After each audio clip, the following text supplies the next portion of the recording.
James Dean's rise to fame, with his embodiment of teenage rebellion in Rebel Without a Cause, left a lasting mark on the world of entertainment. However, it is not only his acting that continues to captivate our imaginations. You say one thing, he says another, and everybody changes back again! But also the eerie story of his Porsche 550 Spyder, nicknamed Little Bastard. The tale of Little Bastard is intertwined with the actor's love for racing, misfortune, accidents, and death.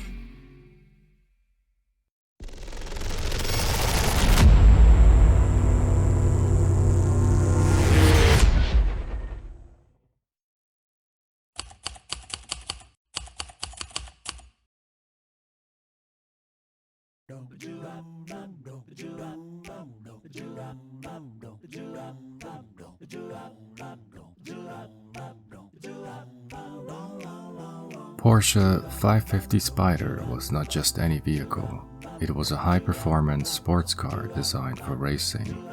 With a lightweight aluminum body, a mid-engine layout, in 1955, this car was the epitome of speed and agility. Equipped with 1.5-liter engine producing approximately 110 horsepower, a lightweight construction of about 1,200 pounds, the top speed of this little monster was 137 miles per hour, with 0 to 60 achieved in just over 8 seconds. The car's nimble handling and low center of gravity made it a favorite among racing enthusiasts.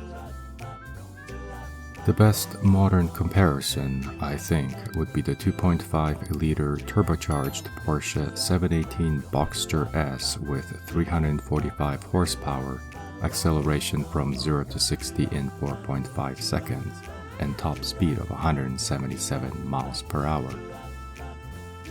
These technical specifications highlight why James Dean, a 24-year-old kid, was drawn to the Porsche 550 Spyder. In 1955, this car embodied freedom, sleekness, and masculinity, a true racing machine designed for the thrill of the Californian open road.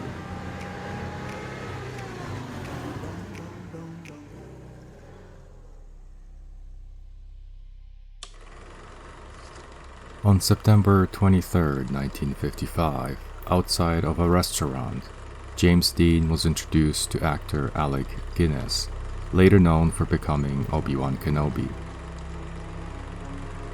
James introduced himself and showed off his new car that he just purchased 2 days ago. Guinness wasn't impressed and told Dean that the car had a sinister appearance. He said, "If you get in that car, you will be found dead in it by this time next week."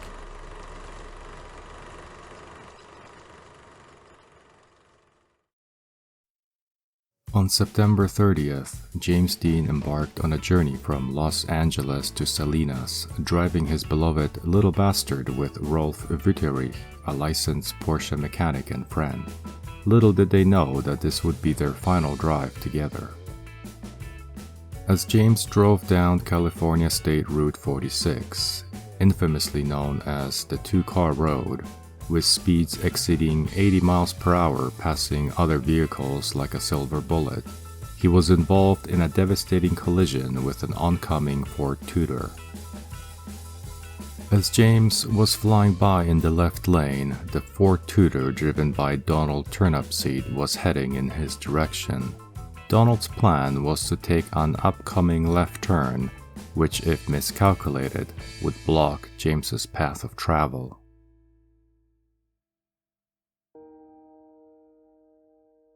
The police report says that most likely Donald did not see the speeding silver bullet coming towards him as the Porsche blended with the road due to its color and low profile.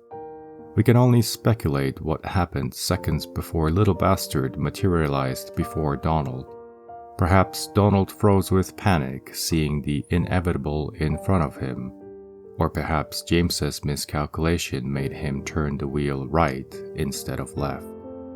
Regardless of who was at fault, this is when James smashed into the Tudor, starting a chain reaction. The Porsche spun and cartwheeled twice as it came to rest. Rolf, still conscious, was thrown out of the car and sustained multiple injuries. With time, he made a full recovery. James wasn't so lucky. Still stuck in the crushed car, he had to be pried out by hand. While officially not pronounced dead at the scene, the later police report stated that James had a broken neck and allegedly no pulse. He later died at the hospital. This tragic accident left the legendary actor fatally injured and his friend Rolf seriously hurt but alive. However, it was the events that unfolded after this crash that gave birth to the dark legend of Little Bastard's curse.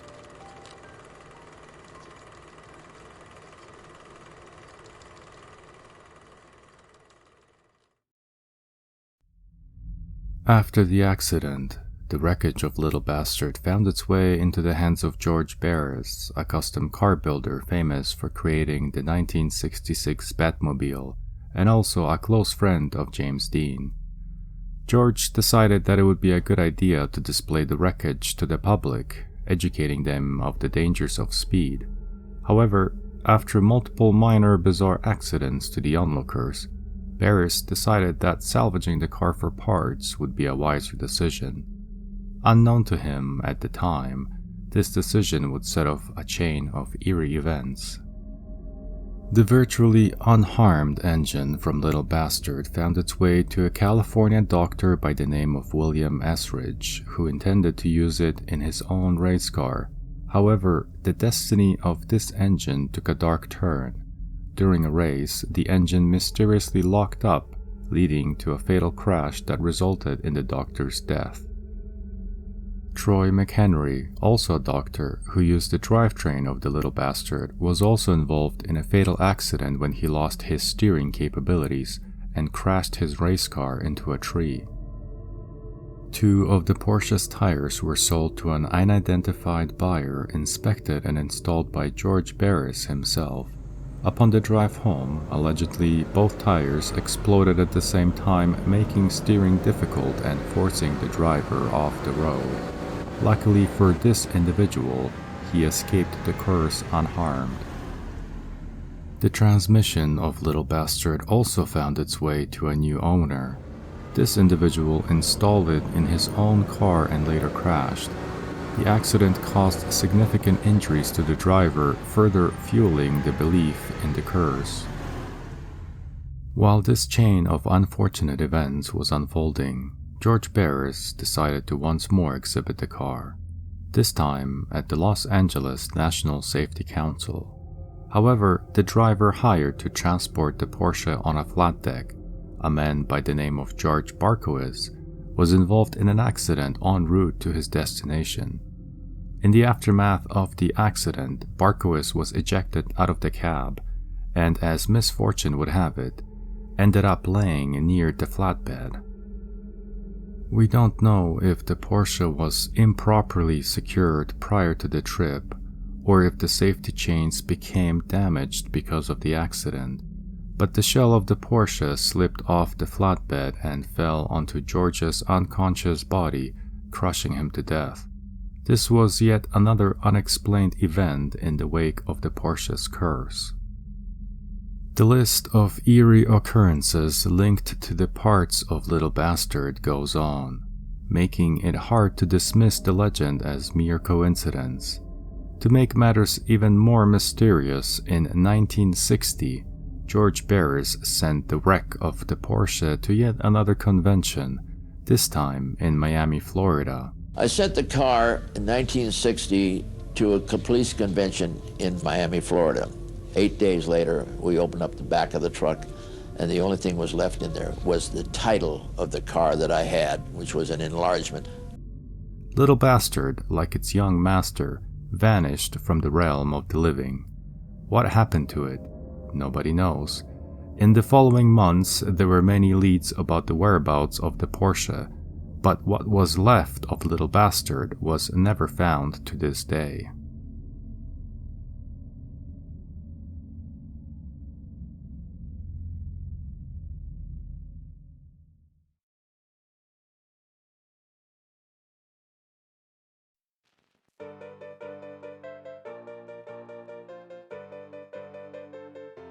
Being only 24 at the time of his death, James Dean was in his prime.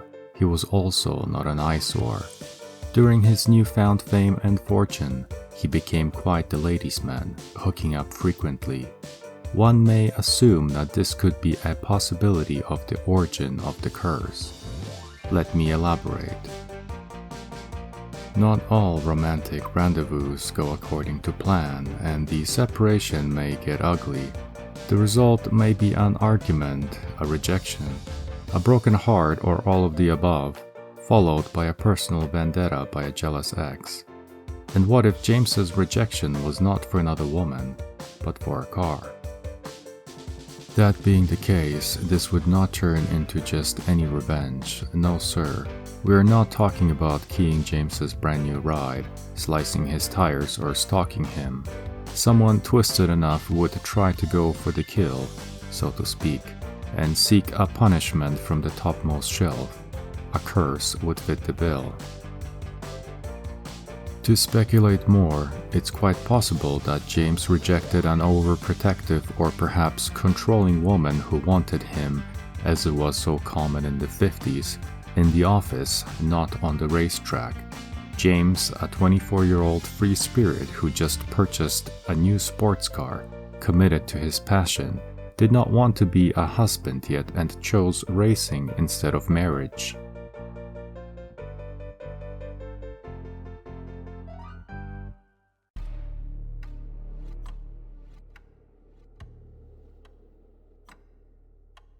Now we arrive at the heart of the mystery. Was the curse of Little Bastard fact or fiction?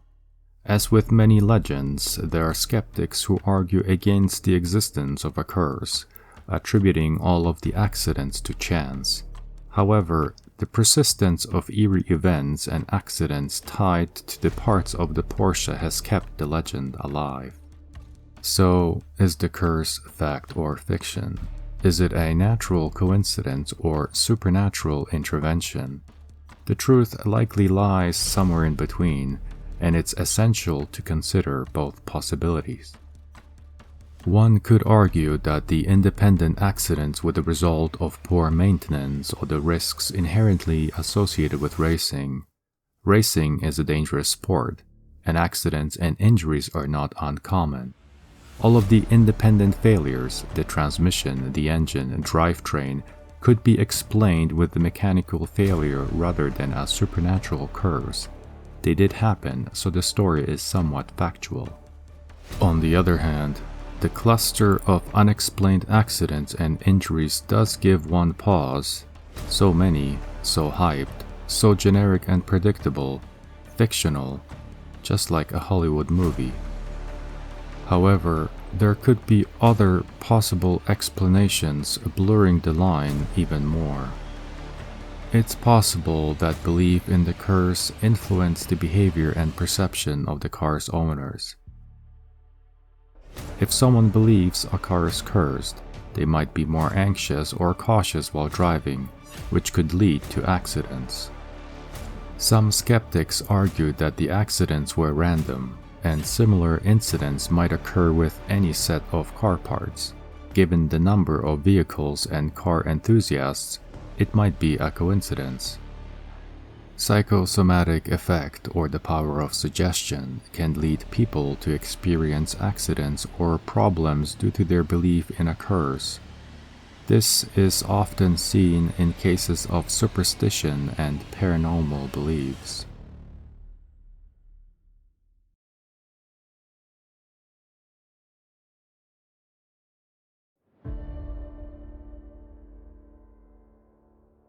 Regardless of whether or not the curse is true, the story of Little Bastard is a haunting chapter in the legacy of James Dean, a symbol of youthful rebellion and counterculture. The Porsche 550 Spyder, with its reputation for speed and agility, was emblematic of Dean's spirit and love for racing. However, the tragic accident and the eerie chain of events that followed have turned it into a legendary and unsettling tale.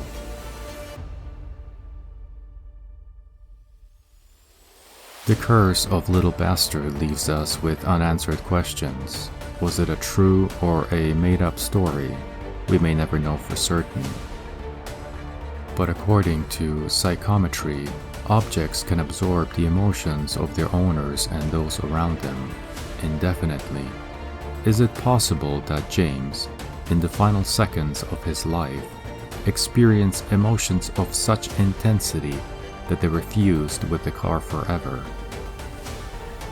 Whether seen as a cautionary tale or a genuinely supernatural phenomenon, the curse of Little Bastard is a reminder that some mysteries may never be fully solved.